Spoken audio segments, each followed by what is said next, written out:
All right. I think almost everyone is here, so we're going to go ahead and get started. Well, welcome everyone. It's so good to see you all this morning.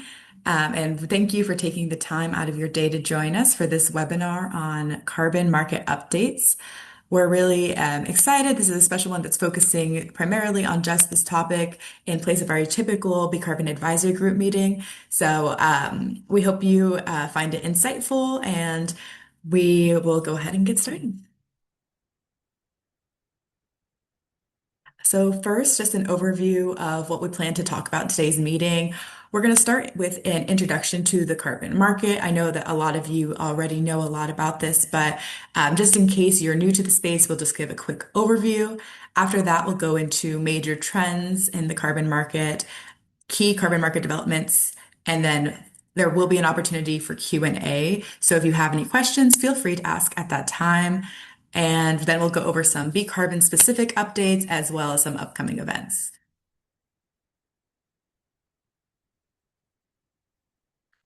Okay, so a lot of you are in our BCarbon Advisory Group, so you may already know about us, but in case this is your first time joining us, I just wanted to give a little bit of a background about BCarbon. So BCarbon is a nonprofit carbon registry and climate research center in Houston, Texas. We were originally founded out of a working group at Rice University's Baker Institute, but today we are an independent nonprofit that hosts four carbon credit protocols, including methane emissions elimination through well plugging, soil carbon, blue carbon, and forest carbon.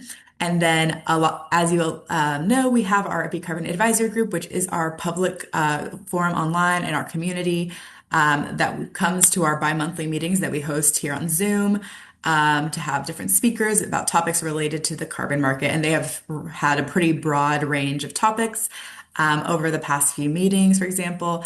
And then also just hear about our work. We seek feedback on what we're doing, talk about different updates that we may be undertaking, and then also provide a brief summary of carbon market updates. So that is part of our typical programming, but that's why today's webinar is kind of neat because we'll have the opportunity to delve further into that topic in particular. And if you're interested in joining the BCarbon Advisory Group, you can find it at this link or on our website.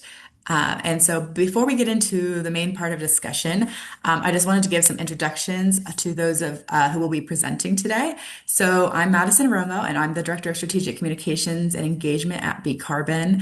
And so that's just, I'm working with BCarbon and we'll be presenting a bit in this webinar. So just wanted to do that. And then I'll hand it over to my colleague Guido to get us started with some introductions. And then we'll go to Juan and Sweta. Thanks. Hello, everyone. It's nice to meet you. So my name is Guido Bertola. I'm technical director here at BCarbon. I'm an environmental engineer with a master's in sustainability, and yeah, I lead anything that's technical here at BCarbon. So if you ever have a question regarding some of our protocols or project applications or anything else, feel free to reach out, and I'll be happy to help. Thank you.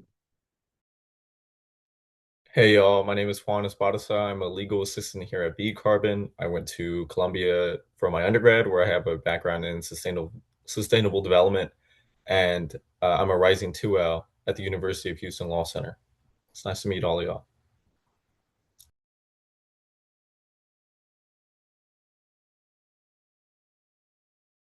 Awesome. Sweta, are you available to do an introduction?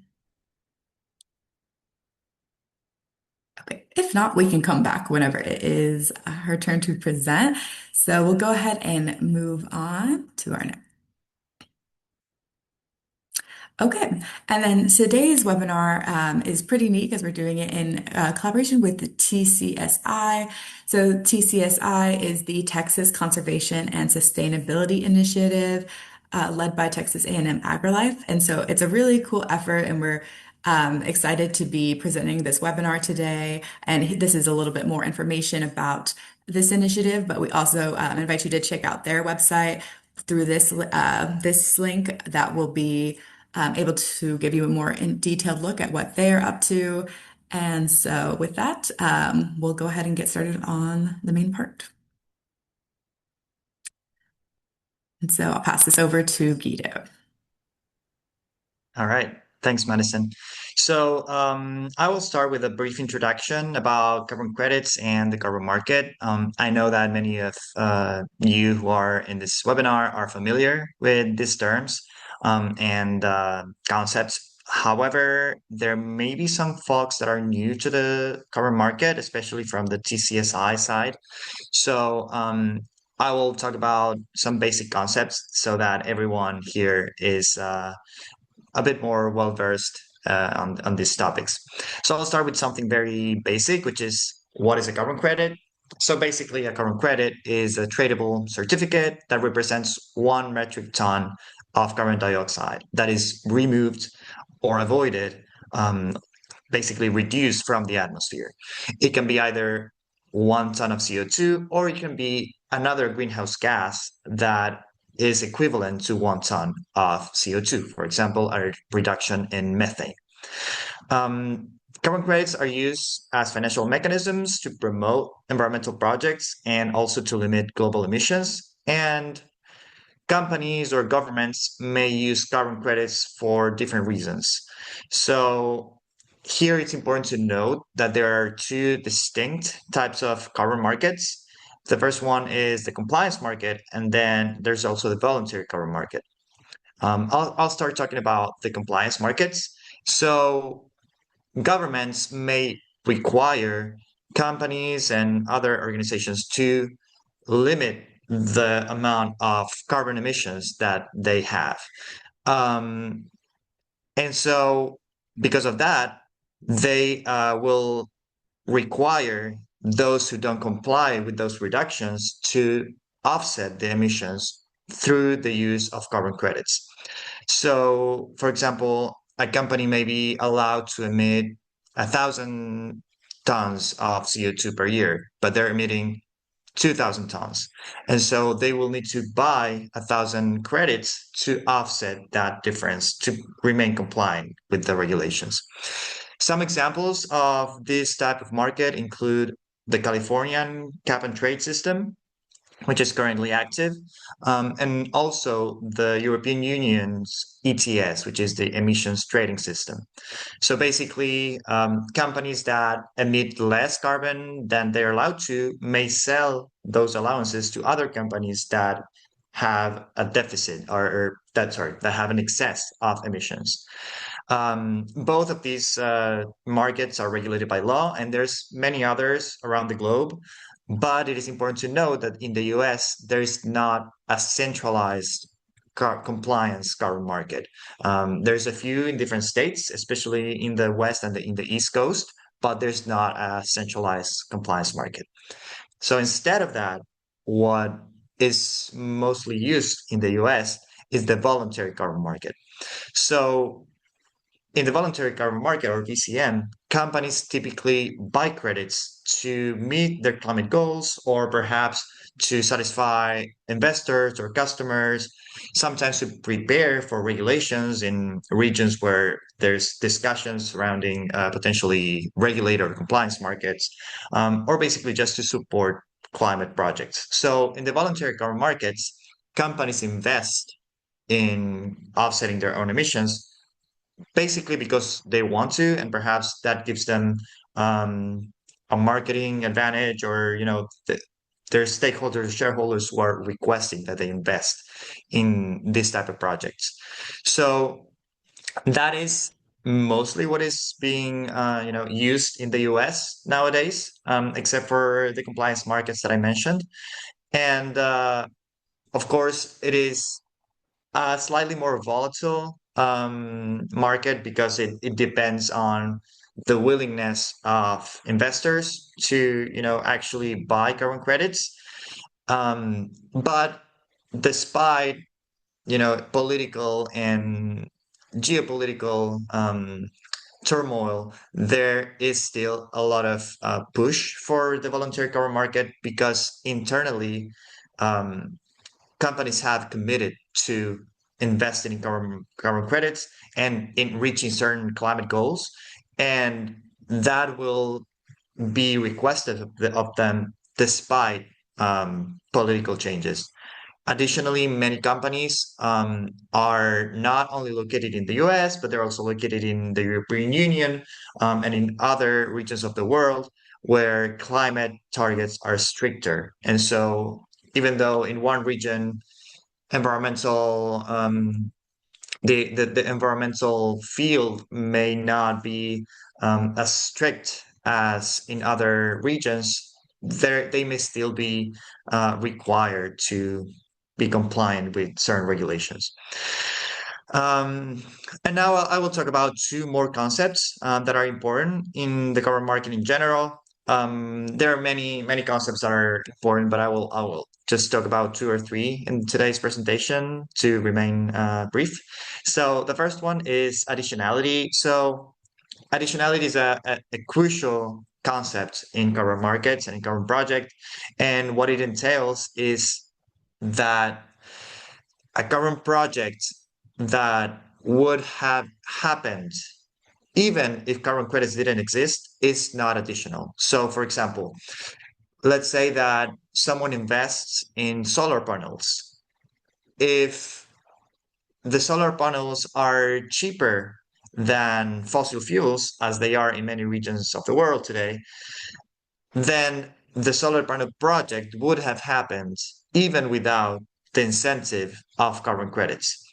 And so, even though those solar panels will reduce the amount of carbon dioxide going into the atmosphere, the project would not be additional. And what that means is that it would have happened anyway. And so, in the current market theory, that project should not get carbon credits. It should not be rewarded because the project would have happened anyway. So this is a very explicit case of additionality and non-additionality. And every project that is submitted to BCarbon or most carbon registries needs to pass the additionality test. In other words, it needs to be additional, or project developers need to prove that the project would not have happened without the intervention of carbon credits. And this is a very important factor that buyers look at when they are considering the purchase of carbon credits. Another thing that they will look at is permanence. And permanence is a bit more straightforward. It means how long will the carbon benefit last? So, for example, if we plant trees, that is a very clear carbon benefit because carbon is being drawn out of the atmosphere and into the forest. However, forests have a high risk of getting burned or being logged, or in other other types of projects, for example, in soil or agriculture projects. If the soil is tilled, carbon also may get lost. So every single type of project has a risk of reversal, or basically of the carbon being lost and um, basically going back into the atmosphere. So how long the carbon is guaranteed to stay out of the atmosphere is also a very important factor for carbon projects. The longer the permanence, typically the higher the value. Um, and another concept that is not included here, but that buyers also pay attention to, are co-benefits. And co-benefits are other benefits that are associated with the project, but that are not direct carbon benefits. So, for example, going back to the forest project, you are getting carbon out of the atmosphere by growing a forest, but you're also improving biodiversity. You're building drought resilience and flood resilience. You're enhancing air quality and probably water quality as well. And so all of those co-benefits are important to the buyer and are what makes one project different from the other. So many times, co-benefits may be more important than the carbon benefit itself. And we can go to the next slide, where I will talk about briefly the voluntary carbon market actors, because we've been talking about project developers and buyers and carbon registries, but I think it's important to see it in one slide. And I will say that this is a summarized or simplified version of the carbon market itself. We may add more actors to this diagram, but I think it gives an overview of how everything works. So I will start talking about the buyers. The buyers, as I mentioned, are typically companies that want to offset their carbon footprint or carbon emissions. And they do that because they have stakeholders and shareholders that ask of them to reduce their emission or have climate goals. So they're accountable to their stakeholders and shareholders. And so buyers will contact project developers to buy carbon credits and to offset their emissions. So project developers are the central piece of the whole voluntary carbon market, but they need to have a buyer at some point of their project to have like to make everything work. So project developers are typically companies that generate or complete carbon projects and reduce the amount of carbon that is in the atmosphere. They can do this through different methodologies, different types of projects, but typically the actors are always the same. There's typically always a landowner or another partner that has the right to receive the credit. So, for example, in the forest example, there may be many landowners that have small forests, and then may be one project developer who groups all of the landowners and say, well, if we manage this forest properly, if we protect this forest, we may get carbon credits and we may share the benefits. So project developers may be landowners or they may just be in contact with landowners.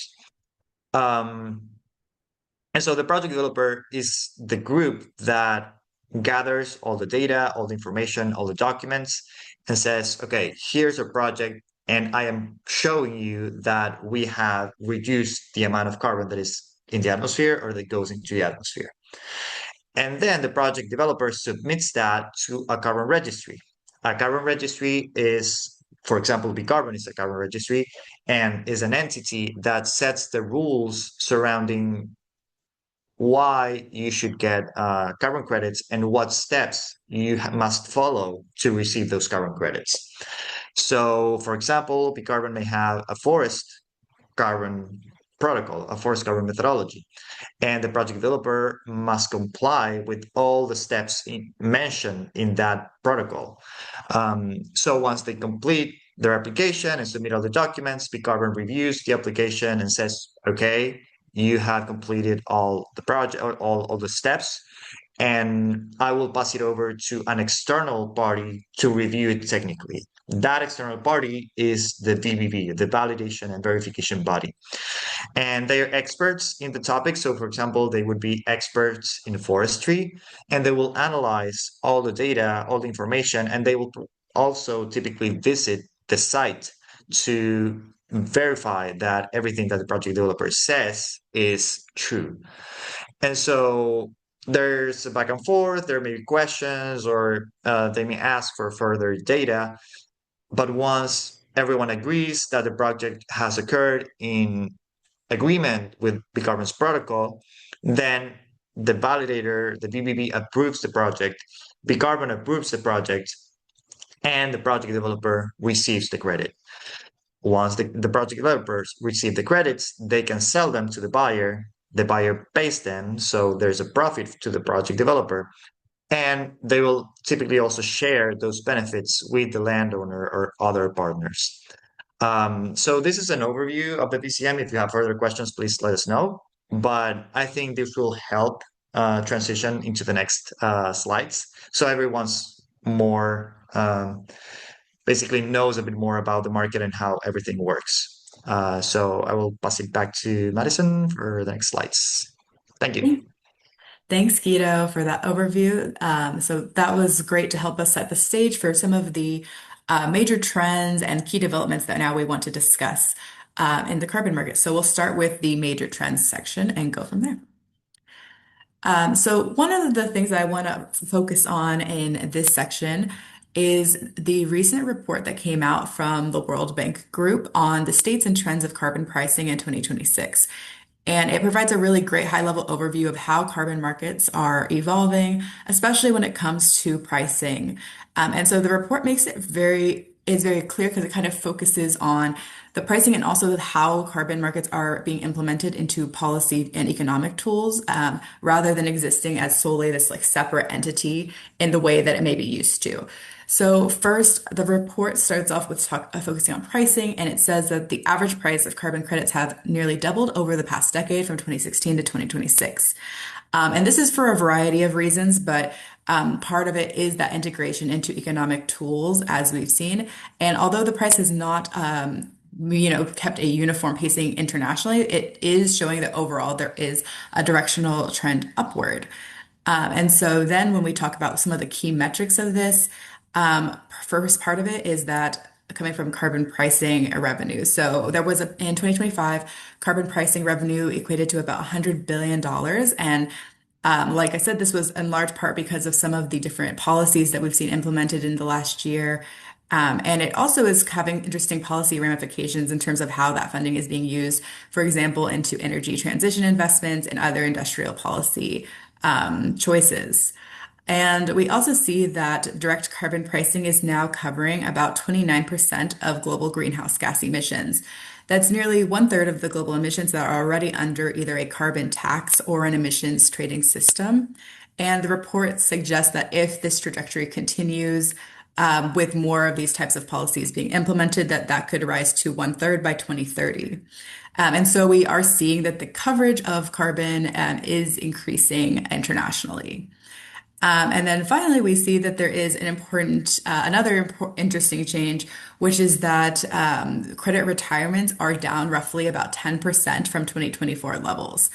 And so this is indicative of a few different things. One is that maybe they are slowing, but it's also probably reflective of the fact that buyers are becoming more cautious and also more selective about which credits they are purchasing, and then also some of the changes in the market overall. So this aligns with what we've seen in the voluntary carbon market, for example, with buyers being increasingly focused on integrity and quality rather than volumes. And also, this is kind of showing alignment with some of the compliance markets and changes that are happening there.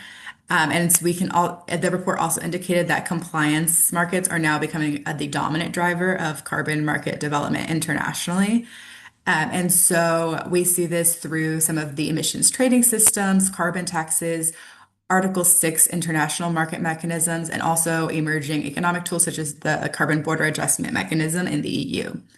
So all of these together show that there are shifts both within the compliance and voluntary market, but that it is an important thing to note that that carbon is now being discussed in conversations around economics and also trade, as well as environmental conversations. And so that's a really important shift that's taking place. And also something that is now being reflected in these metrics that the World Bank has been tracking over the past year. Oops. Okay. And now I want to move on to some of the key developments in the carbon market. And so we'll get started there. All right. It's me again. I will now talk about some news and announcements in the carbon market in general that may be of interest to many people in the webinar. So first, we'll talk about Europe, and most importantly, the European Union, where member states reached a major policy breakthrough a few months ago. This was end of last year, after a lot of negotiation. So the most important piece of news here is that the European Union finally compromised on an agreement to lock in a new legally binding climate milestone, which is a 90% reduction in net greenhouse gas emissions by 2040 compared to 1990 levels. This serves as a first official stepping stone between 2030 goals and 2050 carbon neutrality. However, getting there and getting all 27 member states to agree on this number was an incredibly difficult process, and there was significant pushback from different countries, such as Poland, Hungary, the Czech Republic, who argued that immediate 90%, a rigid 90% cut represented severe economic and industrial risks. For this reason, negotiators had to introduce two major compromises, which truly changed the strategy of the European climate policy. So the first one, and the one that concerns us the most, or that is, let's say, positive for carbon markets, is that the EU is granting a much bigger role to international carbon credits. So while Europe has been very protective about domestic markets, now this deal officially opens the door to member states to use international carbon credits under Article 6 of the Paris Agreement that we'll talk about in a little bit, to meet up to 5% of the 90% target. So this used to be 3%, and now they increase it to 5%. Not only that, but they've also built in an extra layer of flexibility by allowing an additional 5% to be sourced from carbon credits under emergency circumstances in the future. So, for example, if it's 2040 and a country hasn't reached 90% of their emission cuts, maybe they are at 83%, then they could potentially use not only 5%, but an extra 2% to get to the 90% reduction. So this is a massive signal regarding the importance of globally integrated carbon markets. And the second major concession is a 1-year delay to the implementation of ETS2, or the Emission Trading System 2, which is the EU's highly anticipated expanded carbon pricing system, specifically targeting fuel used for road transportation and building heating. Initially, it was set out to be launched in 2027, but now it has been pushed back to 2028 to protect households and businesses from immediate inflation increases. So ultimately, this tells us that while the US is maintaining its high-level climate ambition, it's leaning heavily into market flexibilities and pragmatic timelines to protect economic resilience. So now moving on to the next piece of news, we will talk about a long-awaited milestone in the world of climate finance and sustainability policy, which is that the United Nations Article 6.4 is officially live. So in February, the UN supervisory body has approved its first ever issuance of carbon credits, officially transitioning this framework from a theoretical rulebook to a functional marketplace. So the first credits to be issued belong to a clean cooking project in Myanmar. This initiative distributes high-efficiency wood stoves to a local community, and it's a project that tackles two issues at once. It dramatically lowers household air pollution while reducing local deforestation pressures. But what makes this headline a story isn't just the social impact, is the structural blueprint it creates for future compliance of carbon credits. So if we look at how this transition actually works, we see cross-border compliance trading in action, which is the spirit of the 6.4 article. So this project was done in Myanmar, but it was financed by South Korean entities. And because Myanmar has formally provided a letter of authorization, these credits can be legally transferred across borders. So the majority of these credits will go to South Korea, but some of them will stay in the South Korean domestic emissions trading system, or ETS, while also counting towards South Korea's national climate targets, or NDCs. A smaller portion is retained by Myanmar for its own goals, and also these are eligible for the Global Aviation's Offset Scheme, or CORSIA. If we go to the next slide, we will see that the UN applied really conservative parameters to this project. So as a result, the carbon credits that the project was awarded were about 40% lower than what they would have been under older protocols or older Kyoto era mechanisms. And to get here, some of the parameters that they used were that Jenna doesn't see slides. I am seeing the slides. Is everyone seeing the slides? Oh, yes, it is We can see starting the to slide. go. Yes. He's seeing them. Strath is seeing them. Okay. Thank you. Sorry, Jenna. Maybe you can log out and log back in. So as I was saying, one of the parameters that they adjusted was the baseline. So the fraction of non-renewable biomass parameter that is now 36%, and it used to be in previous protocols or baselines, it used to be 60%. So the UN project is really much more strict on some parameters. Additionally, it builds institutional safeguards. So, for example, every single transaction automatically triggers a 5% fee that goes straight into an adaptation fund to help developing nations deal with climate impacts. On top of that, 2% of credits are automatically and permanently canceled upon issuance. And this ensures that there's an overall mitigation of global emissions, meaning that the market actively pulls emissions out of the atmosphere rather than just offsetting them one for one.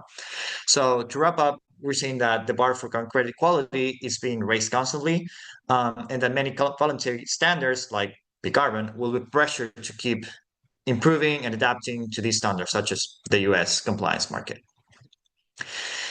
And now we will move to a final slide about some news. And these are three shorter news that I think are interesting. So the first one is Lufthansa, is about Lufthansa. So Lufthansa Group recently reported that they successfully offset over 700,000 metric tons of CO2.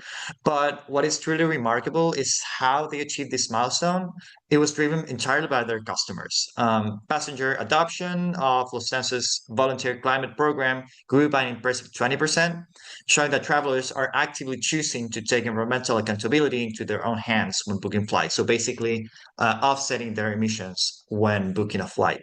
So Lufthansa is directly leveraging these customer-funded contributions to change how carbon accounting works, and they have officially doubled their portfolio allocation to permanent carbon removals, which now accounts for 20% of the mix. So for the first time, passenger funds are being funneled into highly advanced tech-based solutions like direct air capture and biochar. And they did this with, of course, climate tech leaders. And this proves that with the right tools, everyday consumers can also help transition towards durable permanent removals. And so this is also something that can give some ideas to project developers about what potential buyers there are and how they can funnel the costs of carbon credits. So this is an interesting story. The second one is a bit more geopolitical, and I would say it's a forecast more than a piece of news, and it's a study by Bloomberg that says that demand for carbon credits may climb if Middle East war drags on, and this is based on the idea that because there's a lack or a decrease in the supply of LNG in the Middle East, for example, in Qatar, that produces roughly 20% of the global output, then many nations will have to lean on more polluting sources of fuel. So, for example, coal, and that shift may increase the need for carbon credits to offset those emissions. And so, for that reason, uh, carbon credit markets may shift. However, of course, there's the downside is that the financial pressures on the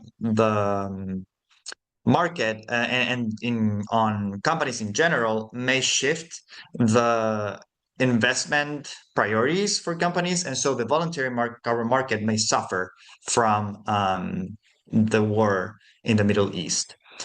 Finally, we will move into our final update, which is Amazon. Amazon has announced a major expansion of its sustainable exchange platform, specifically designed to help the US supply chain partners tackle difficult Scope 3 emissions.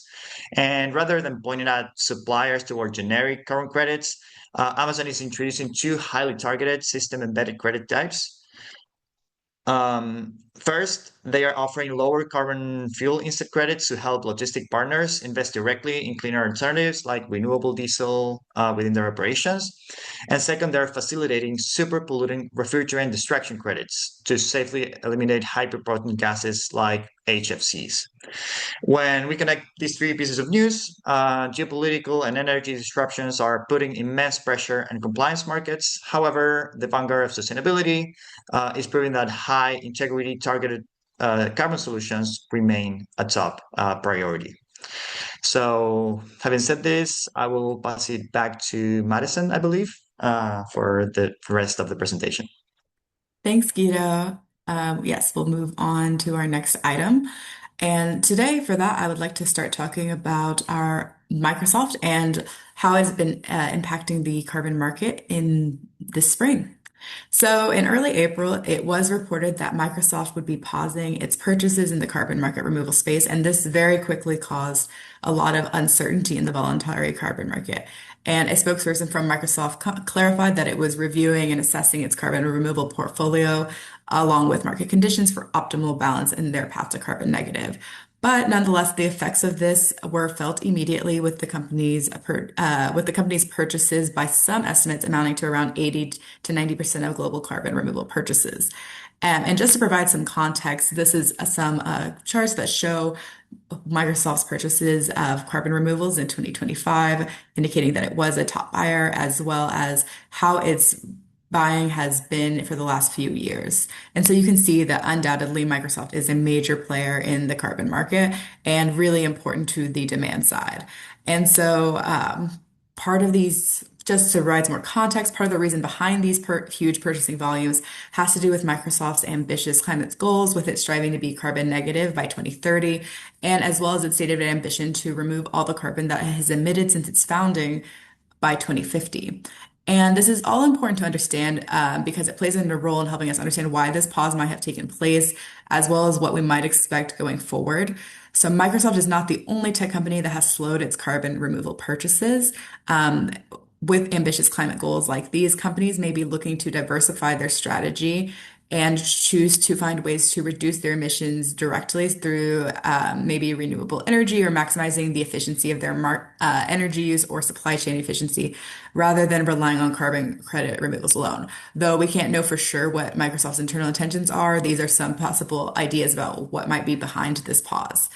Additionally, there are long-standing questions that the carbon market as a whole has to address regarding how to make companies feel comfortable purchasing carbon credits and protecting against reputational risk. Before this pause, Microsoft had accelerated its carbon removal procurement. In January 2026, it had disclosed that it had purchased about 45 million tons in the fiscal year 2025 across many different companies. And so it was showing a lot of growth in its procurement strategy. And so Microsoft has become kind of a key part of it, and it's something that now the carbon market is really having to think about going forward. Since then, we've seen that Microsoft has indeed resumed buying. So shortly after this announcement, actually just last week, there was news that Microsoft has purchased 650,000 tons of removals from Bioser, a Danish biogas producer. And so this has brought some relief to the market who had feared that perhaps this would go on longer than it did. But nonetheless, it's something to note. And Microsoft's buying trajectory may be changing. Of course, it's very unclear how this is going to proceed. But we do see that there are kind of two different things in mind. First, there's Microsoft's climate goals and how they may be shifting in relation to 2030. And then finally, there's also the rise of AI data centers. And so others are questioning how that might impact Microsoft's buying habits in the next few years. And so they haven't, although it's not perfectly clear how this is going to proceed, those are two important factors to keep in mind when thinking about how the demand side might take shape in the coming years. And then, of course, this indicates that in the carbon market overall, there's still a major question about how to diversify demand. While Microsoft has played a really big role in it with about 87% of purchases in 2025 coming from Microsoft and also maybe around 56% in Q1 of 2026. There's questions about how can we make sure that that is going to be diversifying and not being so reliant on a single source of buyers. And so while there's not a super clear answer to this, it's important to understand that this is a factor that many are thinking about and will be really important for just how to proceed strategically in the voluntary carbon market, especially.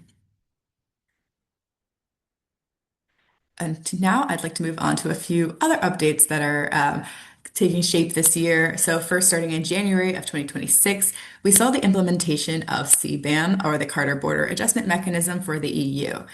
This is a really significant development in a lot of ways because it represents a move from just voluntary climate action to a system that is going to be deeply embedded in global trade and is already had a lot of impact on how countries around the world are thinking about carbon and how to implement it into their systems. So, at a high level, CBAM places a carbon cost on a certain imported goods entering the EU. So, this is especially for industries like steel, cement, aluminum, very emissions intensive sectors such as this. And the idea is to prevent what is called carbon leakage. And carbon leakage is where production simply moves from two jurisdictions where weaker climate regulation is in place. So this is a very big landmark in that this has been in the process of development and a transition for the last few years, but we do see that it is now being implemented more fully. And so historically, much of the voluntary carbon market was driven by corporate goals and net zero goals. But as I mentioned earlier, we're seeing increasing reliance on compliance markets and having those be kind of more of a major driver of the carbon market overall. And we also see that this will probably increase demand for standardized emissions accounting, credible MRV, measurement, reporting, and verification.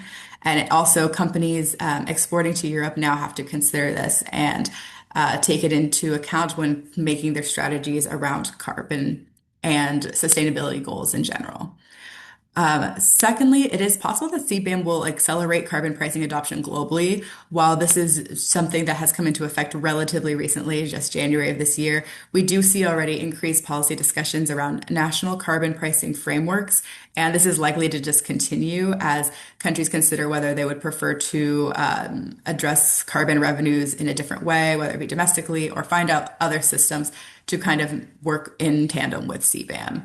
And then finally, we see that this is important for nature-based solutions as well, because it's reinforcing this broader trend towards higher integrity climate accounting. And as climate systems continue, markets will have to prioritize highly scientifically defensible methodologies, and that just the premium put on high integrity credits will become increasingly important.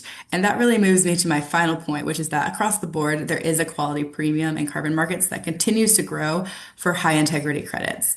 And we see that now increasingly reflected in pricing for those credits. Buyers have increasingly differentiated between what is considered premium, very high integrity, high quality projects, and then also lower confidence credits. And this has partially to do with some of the scandals and backlash that has taken place in past years regarding some projects. And so, because buyers are very skeptical of some of and still kind of thinking about those incidents, they're becoming increasingly discerning about which credits that they would like to purchase. And we see that this is really reflected now not only in discourse, but also in pricing. For example, according to a report that came out earlier this year from Clearboom Markets and Calix Global, high integrity tier one credits now command a 46% premium over tier three credits, which is a major shift from past years, even just 2022. And it also is especially relevant for nature-based solutions with the pricing changes. And the gap, if this is where the gap in pricing was actually most pronounced, showing the strongest alignment between integrity and price, likely resulting from the significant scrutiny of the nature-based scandals in past years. And it also is responsible for the continued influence of major ratings agencies like Silvera, Calyx Global, and B0, because buyers are seeking ways to differentiate between these different types of credits and are looking to these organizations for indicators about the scientific defensibility, permanence, reputational risk, and many other factors that go into making a purchasing decision. And so this is certainly an interesting development because it's showing that pricing is catching up to the quality of the credits themselves. And it's definitely something to keep in mind going forward.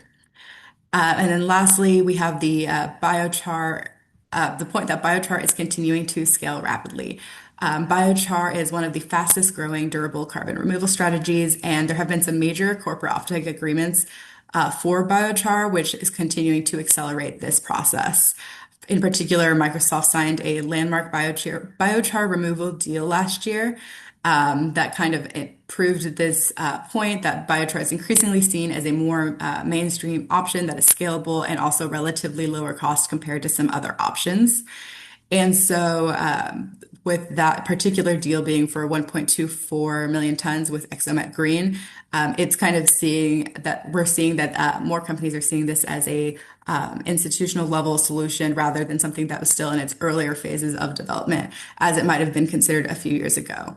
And so, this is just another interesting trend about how carbon markets are continuing to develop in a lot of different ways. And so, with that, we'll move on to the next part. And I'll pass it over to Juan.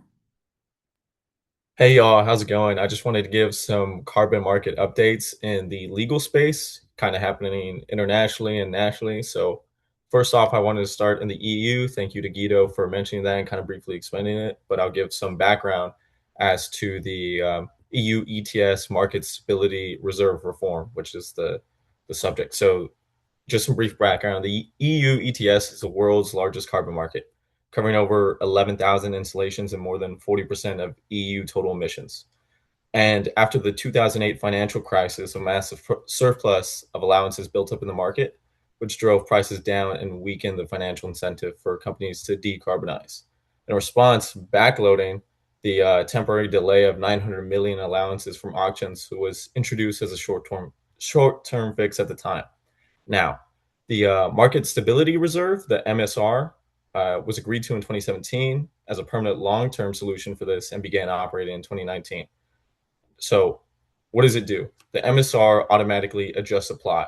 When the total number of allowances in circulation exceeds an upper threshold, allowances are withheld from auction and placed into the reserve buffer pool.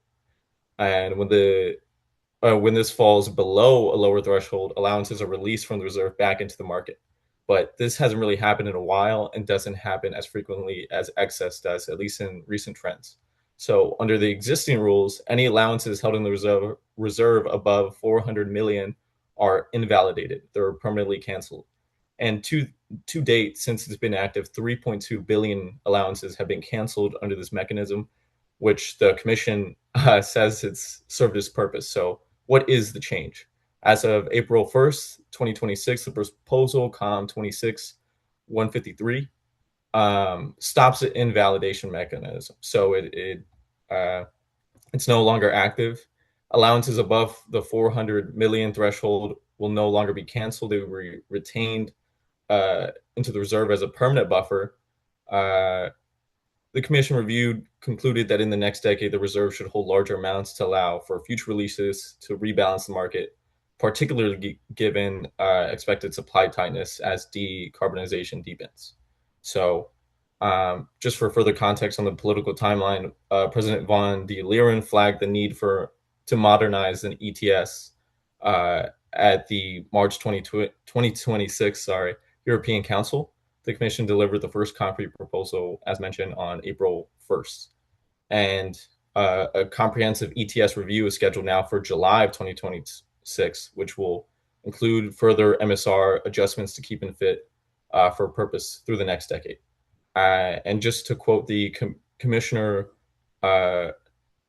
Hoekstra, sorry if I'm mispronouncing that, but they say that by strengthening the market stability reserve, we enhance EU's ETS resilience to volatility and ensure that it continues to drive decarbonization and support competitiveness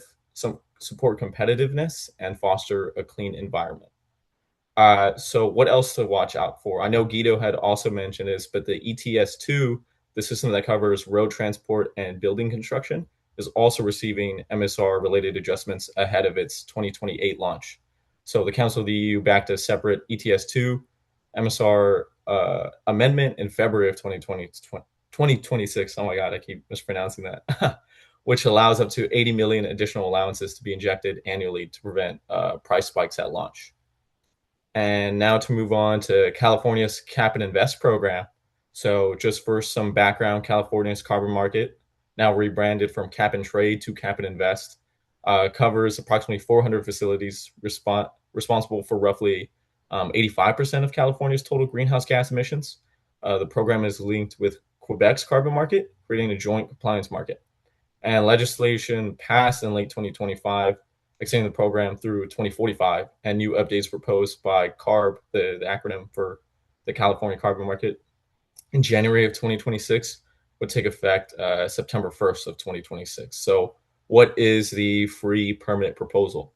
So the proposal emerged after CARB's original January 2026 draft, which would have removed an equivalent volume of allowances from the program entirely, which was a major pushback from the industry and something that was really frowned upon. So the revised approach instead offers up to 4 billion in new free emission permits. Roughly half of those would flow into the fossil fuel sector, particularly refineries, in exchange for commitments, just a commitment to invest in clean energy.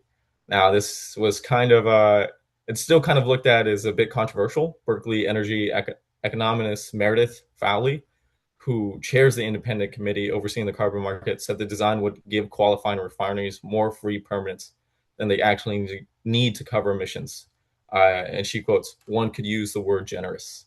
So it's a bit of a balance between keeping the industry compliant without undermining the market's integrity, especially for a regional market. So just some legal context, just to mention it, are some of the legislative foundations in AB 1207 requires CARB to ensure program-wide emissions decline in line with 2030 and 2045 targets, maintaining price containment mechanisms, and setting offset usage through 2045.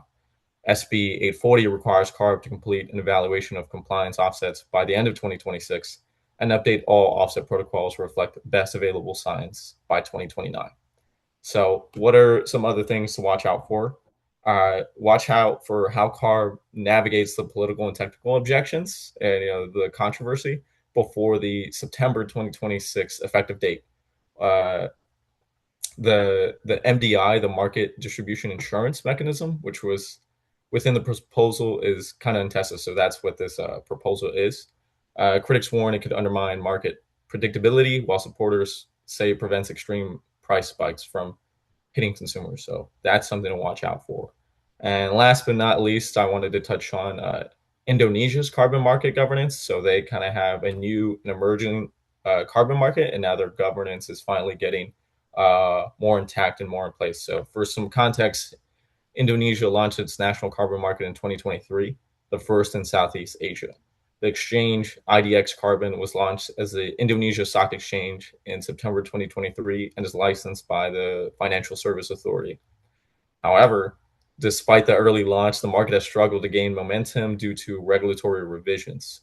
No allowances were issued for 2025, and no trading operations took place as of January 2026. Now, you might say, give it a little bit more time, and that's fair. But by comparison, Japan's voluntary GX ETS started in 2024 and already has over 700 participants, covering nearly 50% of the national emissions. So, what is this new regulatory anchor?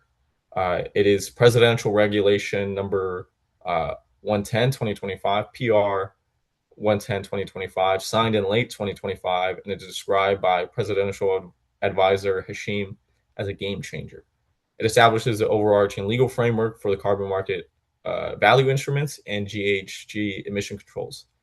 It sets out mechanisms for emission trading in carbon markets, requires registration for all carbon units in the national system, includes safeguards to prevent double counting. So kind of everything you want in a new carbon market, especially with new regulation.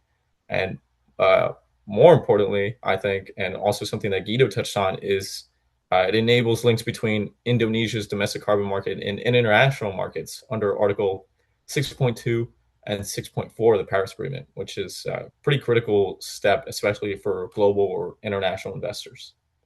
So building on PR 110/2025, the Ministry of Energy and Mineral Resources for Indonesia is drafting a new regulation specifically for carbon trading in the energy sector.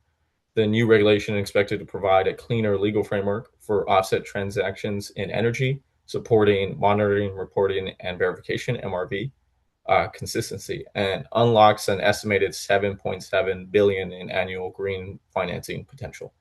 So, what are some things to watch out for? Indonesia is targeting a full-scale carbon market activation by June 2026, which is fairly soon, just next month. And the pathway from voluntary to mandatory participation, the expansion of covered sectors beyond power, and the credibility of MRV systems will determine whether 7.7 billion of green financing materializes. So those are just kind of some updates in the legal space. And thank you to Madison. Thanks, Juan. We're going to move on to the next section, which is Q&A. So we invite you to either you raise your hand or just unmute yourself and ask a question, or you can put it in the chat if you would prefer. So yeah, we welcome any questions. Thanks.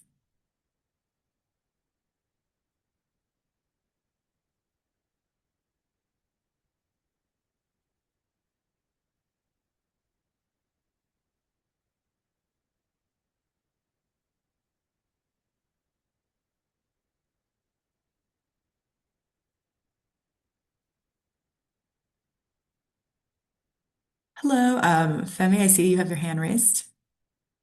Oh, hi. Thank you. Thank you very much for this informative session. Guido had a very informative slide that talked about the ecosystem where you had project developers, registries, and VVVBs. I just want to understand, and also referring to what Juan was saying earlier, regarding the credibility of MRV systems. So would you say that the MRVs would sit where the VVBs are? And what do you see in going forward for that credibility to happen, given the fact that it's quite difficult for MRV activities to be done, especially in remote countries like developing countries where you have a lot of forests and green potential for soil carbon and forest carbon?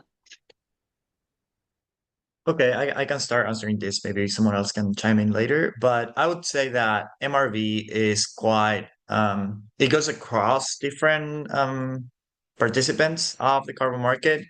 So, for example, registries like BCarbon typically set the rules about MRV. So, for example, we can say you must monitor your forest for 10 years, 40 years, or whatever period of time after you finish your project or during the project itself. And you may do it using this list of vetted technologies or tools. So BCarbon does participate in MRV rule setting, to say it away. But then the main participant who will conduct the MRV activities is the project developer, because they will go into the field, they will probably use some tools, they will report back to BCarbon about the findings of that MRV process.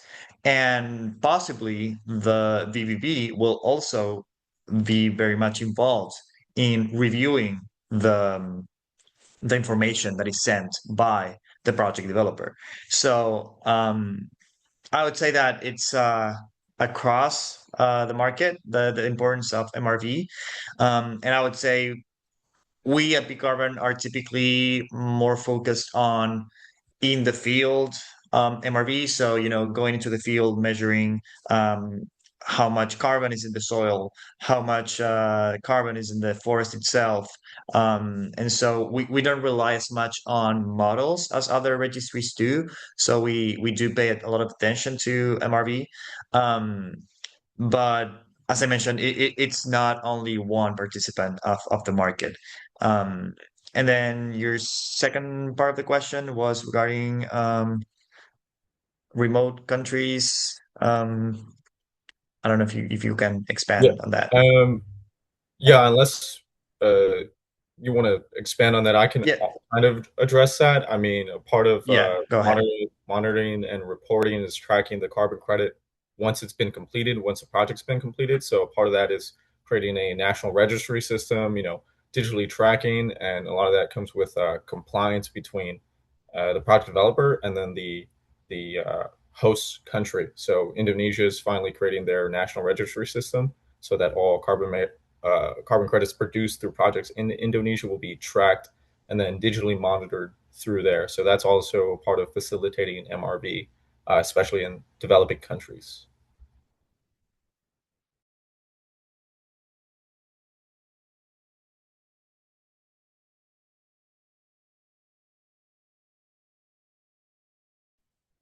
There's a question in the chat. Other than Microsoft, are you seeing much activity by AI data center sponsor to purchase carbon credits? So I will say what I know. I'm not an expert in AI carbon credit purchases, but we have heard a lot of interest from tech companies, big tech companies, especially those who are setting up and installing data centers in different like locations of the US to compensate somehow the impact of that data center being built in a community. So for example, we've heard interest from some companies saying, okay, we want to build a data center here in this location. But then the community there kind of complains about the project. And so to lower that impact, it could also be some sort of PR response. They do projects to benefit the community. And they can include climate projects, for example, I don't know, agricultural projects or well plugging around the area, or other types of projects that have co-benefits that directly or indirectly affect the well-being of the community. So there has been interest. I don't know if that has translated yet into actual carbon credit purchases, but perhaps there have been offtake agreements signed, or things like that. That we will see the results perhaps later, but we've definitely heard about that being a possibility. So that's all I can say for now. Yeah, and adding on to that a little bit, in my research for this webinar, I definitely saw that that was a really central question for the carbon market in general, because a lot of, for example, in this Microsoft example, that was one of the reasons why that was perhaps behind the pause, is kind of to evaluate going forward. Okay, this is where we were in relation to our 2030 or 2050 climate goals, but maybe those goals were set in 2020 or even before that. And so, kind of now with the recent developments around AI, companies might be reconsidering how they want to approach their climate goals in light of the AI data centers. So, I haven't seen any specific examples of the companies purchasing explicitly for the reason of offsetting AI data centers, that in my research. But I'm sure that, first of all, I'm sure that those are a big consideration. But also, I think they're still in this moment of kind of deciding how to proceed with that. And so I wouldn't be surprised at all if that becomes a more common thing. And it's definitely, in terms of the articles and conversation in the carbon market space, a major thing that people expect to see more activity on in the near future. And then also, Guido rightly pointed out, this kind of localization trend where kind of the narrative and the story of carbon credits is playing a big role in how some buyers are choosing to proceed with their purchases. So finding something local near where they're going to have an AI data center would not be at all a surprising choice. And so I'm curious myself to see how that will develop. I have a question. It was mentioned that the buyers are increasingly paying a premium for high integrity credits. But I just wonder, how is that working out in practice? Is the market, are the buyers distinguishing between different sources of integrity? For example, how are they weighing different components of integrity? For example, the permanence, the governance, registry controls, the MRV rigor. Are they mainly paying more for credits because the carbon benefit is more durable, because of the safeguard of the registry or the program, or because the data and verification and validation package is more defensible? Which of those factors are becoming more important as a driver of prices? In the research that I did for today, it seemed that all of those factors that you mentioned were part of their decision to invest in high integrity and credits. And so that included factors specifically durability, but also verification, and then also kind of just all the transparency and governance around how the project was done and the registries and things. And so because there are a lot of factors that go into what is defined as high integrity, that's why I mentioned that a lot of buyers are looking increasingly to ratings agencies to help them make sense of all those different components because they actually are playing a role in determining what is high integrity and what is not.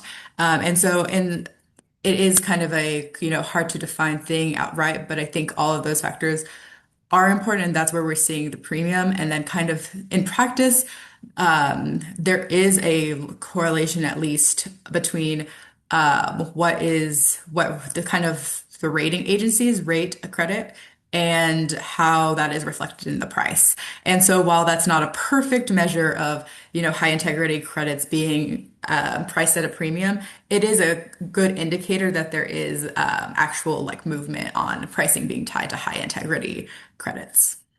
I see. Thank you, Maris. Of course.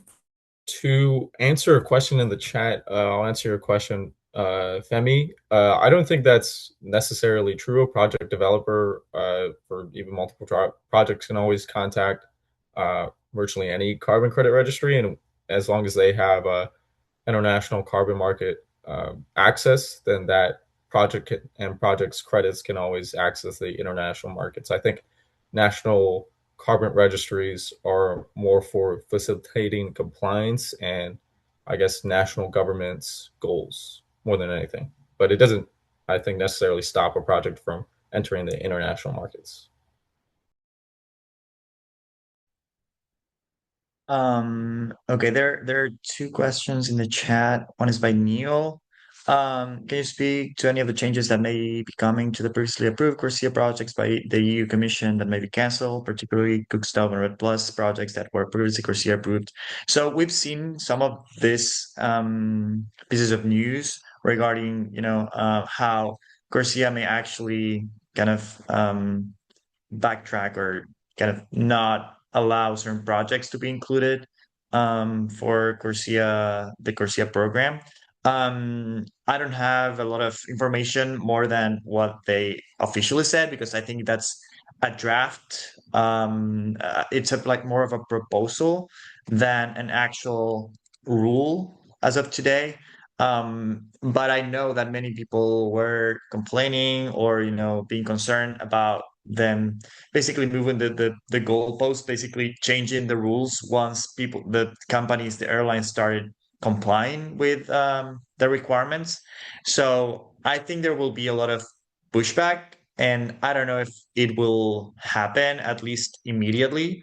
Um, but it just shows how dynamic the current space is, and how you know project developers and like carbon markets and sorry carbon registries must be very attentive to what's happening every day to react accordingly. So we don't know whether that's going to move forward finally, but it may happen that you know they're gonna have to readapt or yeah, just be aware of any changes in the future.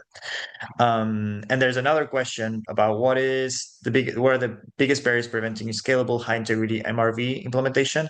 We talked a bit about MRV, and something that I want to say there is that high integrity MRV is not always, but many times related to higher costs. So, for example, increasing the confidence that we have that soil carbon mass has increased is directly related to, for example, the number of samples that you take, or the quality of the tests that you're using.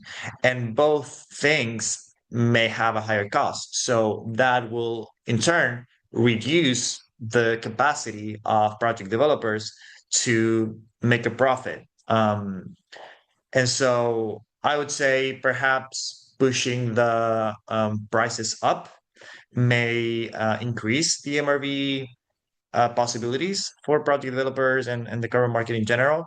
Um, but with time, there may we may see newer technologies that are lower cost but still have a higher reliability. But that takes time, and the current market cannot be too fast in adopting new technologies, because we need to make sure that they're peer reviewed, that they're scientifically backed, that we're not just adopting a new technology because it looks shiny, but we need to ensure that we are making decisions that guarantee that one credit equals 1 ton of CO2 out of the atmosphere. So, for example, the use of AI is starting to be very widespread discussed in the space, but we need to be careful to not overuse it if we don't have enough confidence that the results are trustworthy enough. So that's all I can say for now.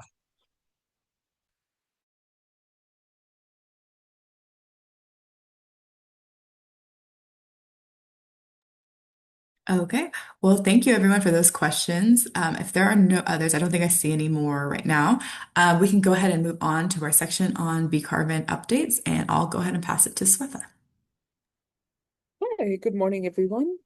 I am excited to share some BCarbon updates. I will keep this short and sweet because I know we are inching towards our time today.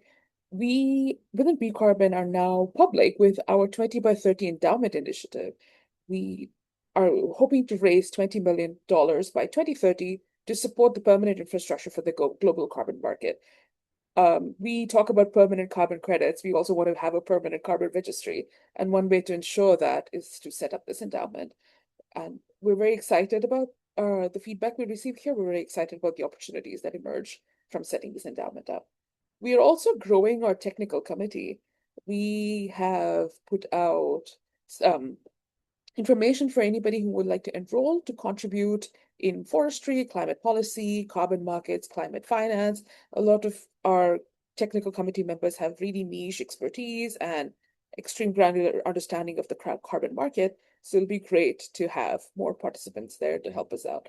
What this committee does is they provide an independent layer of review, scientific and technical, across our registry operations, across all the documents that leave the registry, and it helps us strengthen our methodological rigor, helps us stay more transparent, and helps us maintain our credibility in the long run. Next slide, Madison, please. Madison, do you mind? Oh, thank you. Okay. Some other news. SCS Global Services is now an approved verification body for BCarbon. And we're really excited, specifically for our methane emissions well plugging protocol, the MEP protocol. This partnership expands our verification network, and it really strengthens the support for credible science-based methane abatement, and to ensure that we are continuously emphasizing on high-integrity carbon market solutions. We also have a case study that was published recently that focuses on our small landowner carbon collaborative initiative. The case study is titled BCarbon and the Creation of a Self-Sustaining Small Landowner Carbon Cooperative in East Texas. What this case study does is it talks about how BCarbon approaches the science-based carbon financing for small landowners, especially small underserved landowners who historically would not have participated in the voluntary carbon market. But this infrastructure enables them to do so. This publication is co-authored by two former employees of team members of BCarbon, Emmanuel Ellerby and Sarah Swackhammer. You may have seen them in previous BAG meetings. And they came together with several other thought leaders from case study leaders as well as Harvard to put together the study on how cooperative carbon market models can support long-term economic opportunity for small landowners in East Texas. Next slide, Madison, please.